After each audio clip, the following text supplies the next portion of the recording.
She was back in her emotionless state again, but her cheek was still missing. The woman at the door was pounding and yelling still. It must have been her mother. The girl then raised the saw up to her right shoulder and began cutting just as slowly as last time. I gagged at the sight of this. It was a holocaust of wrong. The blood began to stream out in all directions. The yelling behind the door fell silent. I guess the other woman was trying to get someone to help her, either the father or brother or whatnot. When she hit the bone, an awful grinding noise could be heard.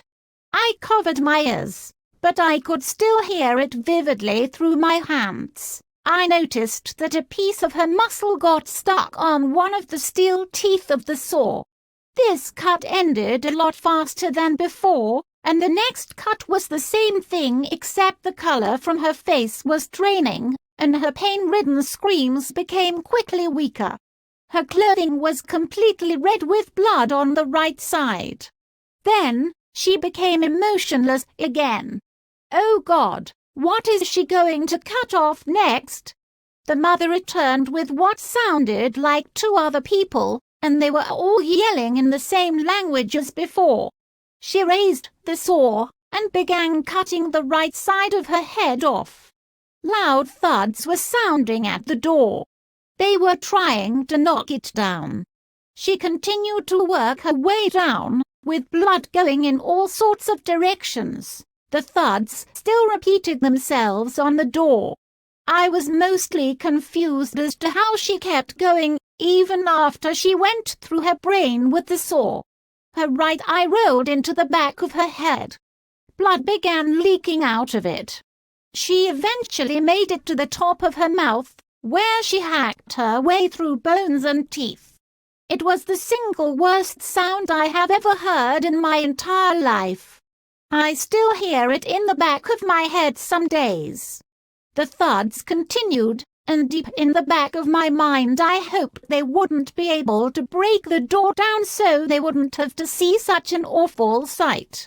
She finally made it through, and with that, the right side of her head fell to the side of her neck, held on only by a piece of skin.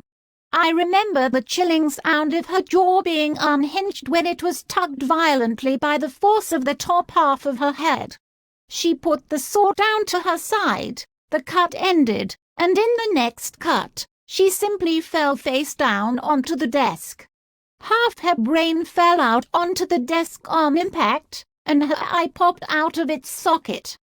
Blood pooled on the desk. The people trying to break down the door finally made it in, and they were hysterical at what they saw. Their daughter was in pieces. The mother vomited and ran out of the room. The father ran to the daughter, put her head back together and cried, holding her head at the side of his. The other man, presumably the girl's older brother, simply stared in horror at what he saw. The horrifying self-mutilation finished with that cut, and the screen cut back to the empty room with the bed. With the sigh of relief that it was over, I sat there, breathing heavily and sweating. I didn't realize that the room was so hot until now. I had so many questions to ask. How was all this possible? It frightened me, and I spent a good 30 minutes sitting in the chair. And finally, I got the courage to get up.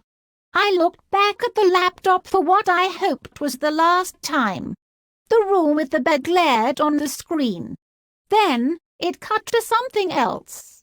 It was a cut of my face, in the basement, using the laptop,